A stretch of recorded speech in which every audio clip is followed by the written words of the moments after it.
هلو بنات، ان شاء الله يا رب تكونون بألف خير. وياكم نونو مرة ثانية. اليوم الفيديو 22 شغلة تعلمتها 2022. طبعا اهلا بكم من المطبخ مالتي اللي بعده ما خلصان، اللي صار له قرن ما خلصان، واللي ادري كلكم تريدون تشوفوه. شو اقول لكم، كل ما انزل فيديو التعليقات كلها نونو رجعي اقضوا يومي معي. انا اريدكم تقضون يومي معي كل يوم، بس المشكلة شوفوا المطبخ بعد ما خلصان، كل حايط لون. بس يخلص ان شاء الله الفيديو الجاي راح يكون اقضوا يومي معي، وراح يكون المطبخ خلصان. اشوفكم البيت قبل وبعد، واشوفكم كل التطورات اللي صارت من شلت هذا البيت ولحد الان. طبعا الشغلات اللي راح اشاركها وياكم اليوم هي مو بالضرورة شغلات تعلمتها جديدة ب 2022، وإنما أغلبها تعلمتها ب 2022 أو أنا متعلمتها من زمان بالحياة وبالتجارب وتعززت عندي ب 2022. بس شوفوا المنظر، لوحة لو مو لوحة. حطيت حليب زايد. طبعا أنا ما أحب القهوة تصير بها هواي حليب، لأن أحب أظل أستطعم طعم القهوة. أما هاي الفقرة المفضلة هي ما تطعم للقهوة ولا شي، بس هيجي الحركة والشكل تفياك للتفياك هاي بس. أوبا.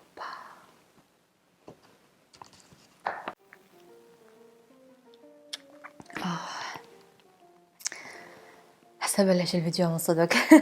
قبل ما أشوفكم أو أسولف لكم 22 شغلة تعلمتها ب 2022، الفيديو اليوم برعاية أميوز. طبعا أميوز أنا كلش فخورة كلش سعيدة إنه راح أشتغل وياهم اليوم، على مود أعرض لكم المجموعة مالتهم مال تنتات. اللي يميز التنتات مال أميوز هي تنتات عصرية، الألوان اللي صانعيها ألوان تناسب المرأة أو البنية المعاصرة. احنا متعودين التنتات نشوفها بالاسواق، يا احمر يا وردي يا مشمشي. اللي سووه اميوز انه خلقه وشغلكم شوفوا ايش قد، يمكن وهاي مو كلهن، يمكن 40-50 لون تنت. شغله ثانيه بنات تميز التنتات مال اميوز انه مو بس مطفيه، يعني عندهم السائله المطفيه، عندهم اللي ملمسها مخملي، عندهم اللي ملمسها مطفي، بس هو تنت. وثالث شغله تميز هاي التنتات انه تدوم فترة كلش طويلة بنات. ما مجربة بحياتي تنت يدوم مثل هاي التنتات. هردا ابلش لكم اول شي بالالوان اللماعة. تشوفون شنو قصدي من اقولكم الوانهم معاصرة؟ يعني مو الوان التنت التقليدي نهائيا. راح اجرب هذني 3 الوان على شفايفي. خلونا نبلش بافتح لون، هذا اللون رقم 13. بنات حرفيا حاسة انه مي على شفايفي، فد ملمس خفيف اموت عليهن. يمكن عندي 4 الوان بالجنطة مالتي حاطة. هاي الدرجة 13. شوفوا هسه مو راح امسحها، تبقى الشفايف وردي، راح تبقى هيش طول اليوم. راح اجرب لكم هسه هذا اللون، هذا اللون. اوي اذا تريدون اللون خفيف هذا اللون رقم 8. هسه خلينا نجرب هذا اللون اللي يصير شوية على مشمشي. شوف لكم اياه على ايدي.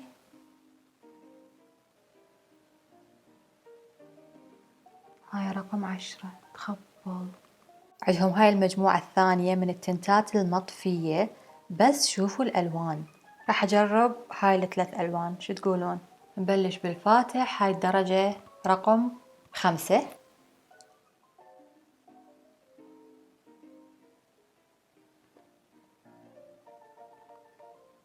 هذه 5. هسه راح أجرب هذه الدرجة رقم 8. أيوة هذه رقم 8، لونها مختلف يعني على بنفسجي أو لافندر. حبيت. بنات باعوا هذا اللون، باعوا هذا اللون، هذا 7. خبل. وبس بنات أحب أشكر أميوز على التعاون اللي سووه وياي اليوم. هسه بريك شاورما لأنه جعت. راح أسوي أخذ زبد قبل يعني ما تتحمص. زين.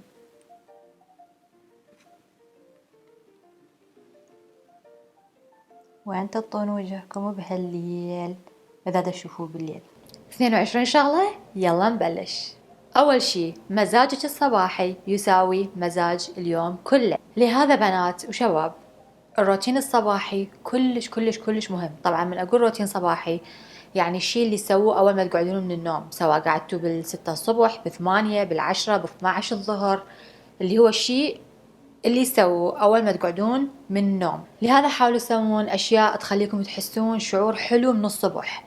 شنو هذا الشيء بالنسبة لكم؟ ولهذا تجنب السوشيال ميديا الصبح كلش مهم. والشغلة اللي بالسوشيال ميديا إنه ما تقدرون تسيطرون شنو راح يطلع بوجهكم. أول شيء يجوز خبر حزين، يجوز مشهد يخليكم يخلق عندكم مشاعر مو حلوة، يجوز مشهد يخليكم تغارون، اهو هم هاي نزلت حياتها مثالية وانا حياتي بعدها هيجي.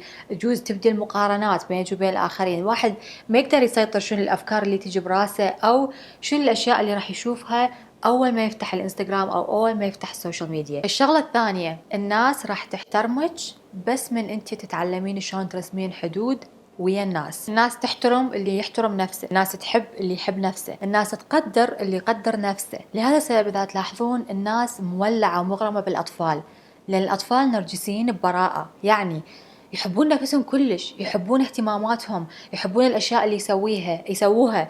إذا تقربتوا من شغلة مالتهم يثورون ويغضبون. طبعا أنا ما دا أقول تصرفوا مثل الأطفال، بس دا أعطيكم المبدأ إنه الطفل لأنه 24 ساعة شلون شو يسموها بالفقاعة مالته، مهتم بأموره، مهتم بألعابه، اهتماماته، الأشياء اللي يحبها اللي يحب يسويها. فالكبار من يمهم شنو أو الآخرين يقومون هم يحبوه، لأن هو بالحقيقة الطفل محبوب لأنه ما داير بال لأي أحد. تعلمت إنه أفصل بين فعل الشخص وشخصية الشخص. من شخص يسوي تصرف جارح، هذا مو معناته هو إنسان جارح بشكل عام ويا الكل، أو مو معناتها أني أحط عليه ليبل إنه أنت إنسان جارح. لا، أنت تصرفت تصرف جارح بهاي اللحظة، بس هذا مو معناته أنت إنسان جارح. أو أنت تصرفت تصرف أناني، بس مو معناته أنت إنسان أناني. معناتها أنت بشر وتخطأ وتصرفت بأنانية بذيك اللحظة أو بذاك اليوم، بس هذا مو معناتها هذا التصرف يعرفك كإنسان إنه أنت خلص إنسان أناني. وهذا الشيء ساعدني هواية بالتعامل ويا الآخرين، لأنه خلاني أتجنب مثلا من يصير موقف مزعج ويا شخص، خلينا نقول شخص تصرف تصرف مزعج تجاهي، ما راح أقول له أنت مزعج، أنت إنسان مزعج، لا، أقول له تصرفك اللي صرفته مزعج.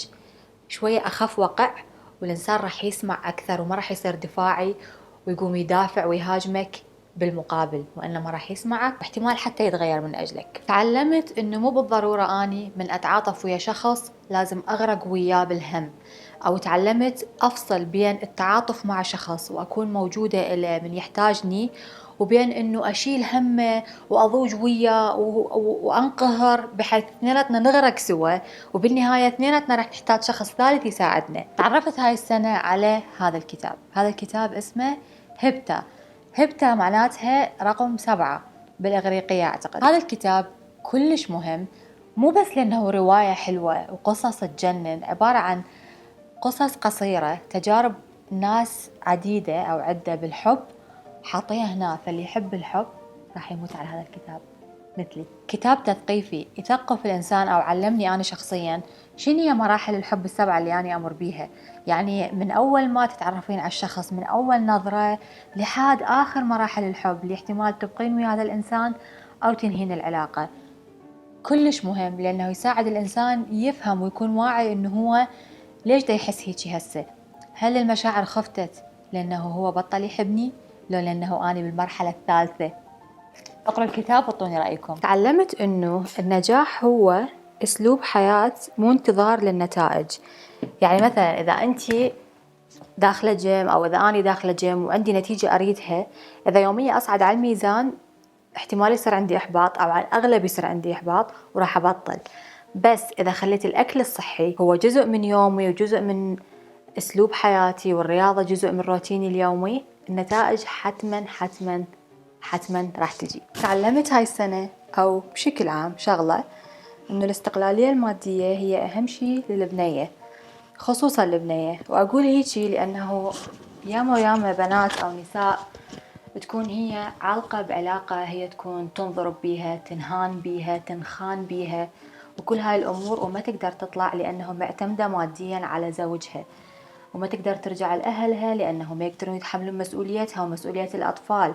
لهذا السبب دائما أقول مو غلط أبد إن الوحدة تختار تكون ربة بيت وتبقى بالبيت وتربي الأطفال، شرط يكون عندها حياة نوعا ما منفصلة عن العائلة، أو يكون عندها فد مخرج مادي أو شيء تقدر تتكل عليه في حال قررت تطلع، أو في حال تعرضت للتعنيف أو كل هاي الأمور اللي احنا نشوفها يومية بمجتمعنا.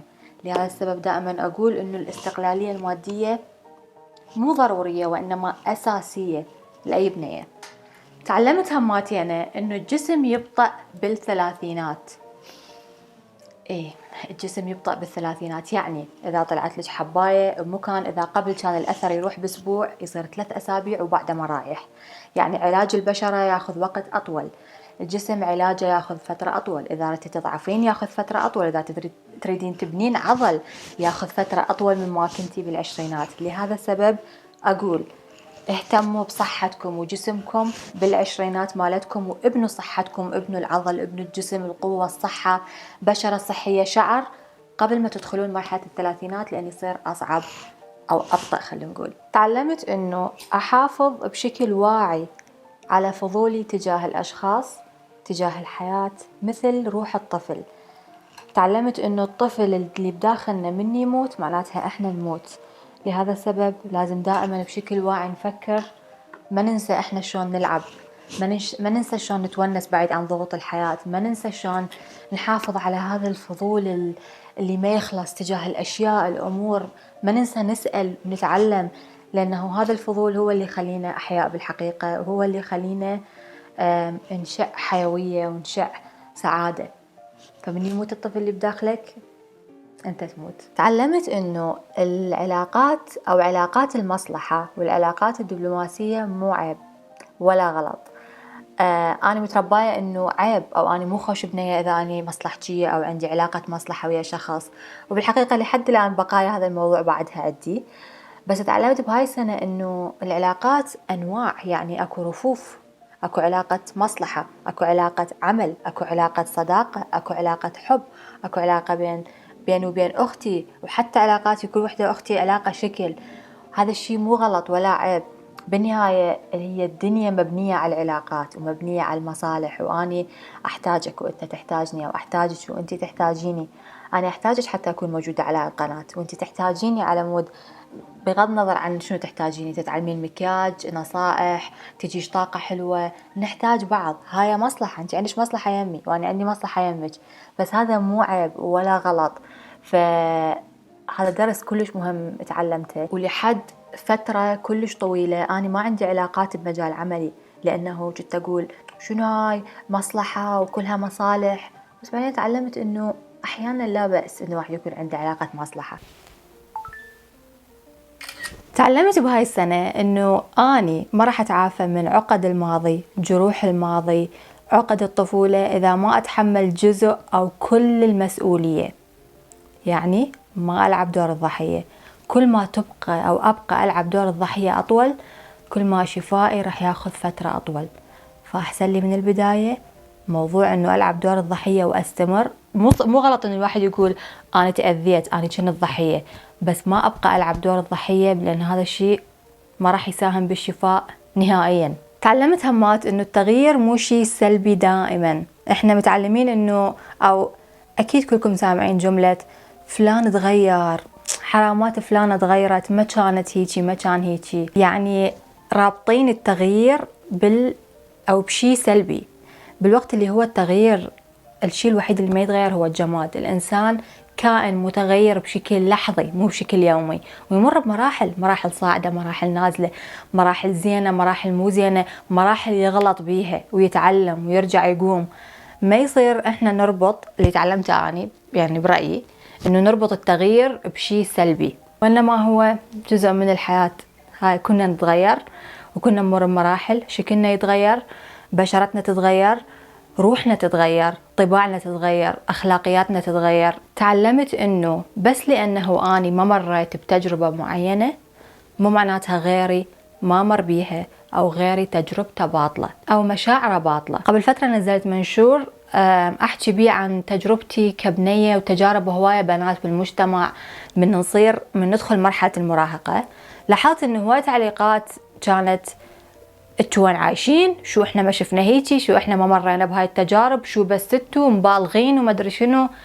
هاي طريقة أنا برأيي مو واعية وشوية جاهلة بالحكم، لأنه مرة ثانية بس لأن أنا ما مريت بهاي التجربة مو معناتها غيري ما مر بيها وما حس بمشاعر اللي هو دا يقول هو حس بيها أو هي حست بيها. لهذا السبب لازم دائما نكون متعاطفين ومتسامحين ويا تجارب الآخرين حتى إذا احنا ما نفهمها، لأنه بالحقيقة من شخص يحكي تجربته أنا ما مطلوب مني أفهم وأقول أنا مريت بهذا الشيء لو لا، إذا أنا ما مريت إذا هو تجربته باطلة. لا، أنا وظيفتي أسمع وأتعاطف وأتفهم وبس. تعلمت الفرق بين كلمة لازم وكلمة أريد. يعني وقع الكلمة شنو؟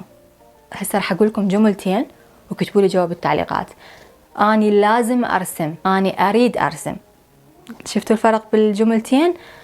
أول جملة حسيتها ثقيلة، أنا لازم أرسم، يعني معناتها واجب غصبا علي لازم أرسم، فيخلي موضوع الرسم أجي وأني روحي ثقيلة.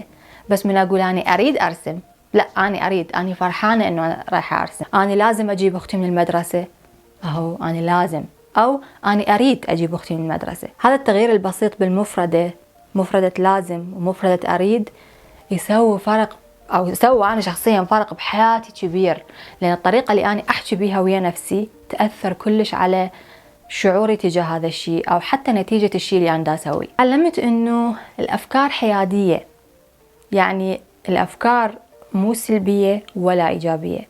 هذا الشيء تعلمته من طبيب النفسي، إنه إحنا ما نقدر نتحكم شنو الفكرة اللي راح تخطر ببالنا بهاي اللحظة. العبرة هي إحنا إيش راح نسوي بهاي الفكرة وشنو الفعل اللي راح نتخذه تجاه هاي الفكرة. يعني مثلا أنا شفت بنية كلش حلوة تخبل وناجحة وكذا، بداخلي حسيت شعور غيرة، أنا غرت من هاي البنية. أنا ما أقدر أتحكم، دماغي هو يحس ومشاعري هي تطلع بلحظة إنه أنا غرت. هسا أنا شو أسوي؟ ألوم نفسي لأن أنا غرت؟ لا، أتصرف إنه أحاول أذي هاي البنية لأن أنا غرت؟ لو أظل أقعد ويا نفسي وأقول هذا شعور طبيعي، أنا دا أشوف إنسانة أحسن مني وأنا حسيت بشعور غيرة اللي هو شعور إنساني طبيعي، بالعافية عليها اللي هي بي، خليني أنا أكون أحسن. هذا هيك التعامل ويا الأفكار اللي تخطر على بالنا بدون ما إحنا نقدر نسيطر عليها أهم، أو بالحقيقة هو الشيء المهم الوحيد. وهذا راح يجيبنا الشغلة الثانية تعلمتها ب 2022، إنه ما أحكم على الأشياء أو المواقف بشكل سلبي أو إيجابي، وإنما أكتفي بالحياد. موضوع الصح والغلط موضوع نسبي، فأني ليش أشيل الحمل إنه أني أقرر هذا زين لو مو زين وعلى أساسه أقرر شنو أحس أنا دا أنطي كل القوة للمقابل، دا أنطي كل التحكم بي ومشاعري للمقابل، للمواقف اللي إحنا تواجهنا بشكل يومي. فأنا ليش أحكم هذا زين لو مو زين، هذا إيجابي لو سلبي؟ ليش ما أباوع عليه بنظرة حيادية إنه هو موجود وهو صاير وخلاص، هذا مو حملي حتى أشيله. تعلمت إنه سر الجاذبية انتوا تموتون على الجاذبية، أدري بيكم كلكم تريدون تصيروا جذابين. هلا جيب القهوة. تعلمت إنه سر الجاذبية هو الولع بأشيائي، بأموري، باهتماماتي، بمواهبي، بتطوير نفسي. هذا هو سر جاذبيتي الحقيقي، هو فعل الأشياء اللي تسويني أني، الأشياء اللي تصنعني أني بتميزي، بكل شيء، بتكويني. من أكون مولعة بهذا الشيء أسويه بحب وأسويه بشكل دائم وبشكل يومي أشتغل عليه، جاذبية لا تقاوم. تعلمت إنه الاستمرارية أهم من أعظم موهبة بالتاريخ. إيش قد ما واحد كان موهوب، إيش قد ما كان متمكن، إذا ما يستمر بالشيء اللي دا يسويه راح يبقى نموه واقف، لأن ماكو استمرارية. فمن أني مثلا أقرأ شيء عن تطوير الذات أو يجيني الحماس على لوحة، إذا أتحمس بوقتها وأسويه مرة واحدة وبعدين أطفى، خلاص أنا وقفت. بس إذا أقرر أنه أنا أستمر، الاستمرارية قرار، خلاص أنا دا أستمر، دا أتطور، دا أحصل النتائج اللي أنا أريدها وراح أشوف الثمار بس من أكو استمرارية. ماكو غير طريقة. آخر شي تعلمته ب2022 كتاب، هو ألهمني إنه أقول لكم هذا الشيء، اسمه في أدب الصداقة لعبد الرحمن منيف، مروان باشي أعتقد، آسفة بس الاسم، راح أطلع صورة الكتاب. كتاب عبارة عن مراسلات بين عبد الرحمن منيف ومروان لسنين طويلة، مراسلات بيناتهم، ما كانوا تكست، ما كانوا واتساب، لا كانوا رسائل ورق. طبعا كل شيء أحب هنا ذني. من قرأت المراسلات مالتهم تعلمت إنه فعلا الصداقة أدب، تعلمت إنه فعلا الإنصات بصدق أدب. يعني مثلا الطريقة اللي كان عبد الرحمن منيف عنده فضول تجاه مروان أول ما تعرف عليه، والأسئلة اللي يسأل هي حتى فعلا يتعرف على شخص مروان، كان شيء ملهم. بنات أنصحكم وشباب كلش إنه تقرون هذا الكتاب، صدق يعلم الإنسان شلون يكون صديق حقيقي ومنصت حقيقي. وبس بنات، هذا كل شيء عندي لكم لليوم. 22 شغلة تعلمتها ب 2022. كتبوا لي شنو رأيكم، وكتبوا لي إذا أكو شغلة من هاي الشغلات شفتوا نفسكم بيها أكثر شيء، وكتبوا لي أنتوا شو تعلمتوا بسنة 2022 أو بالحياة بشكل عام، درس مهم أنتوا تعلمتوه. خلونا نتحاور جوا بالتعليقات. أحبكم كوما كوما، ديباكم على نفسكم، وأشوفكم بألف مليون خير إن شاء الله المرة الجاية. مع السلامة.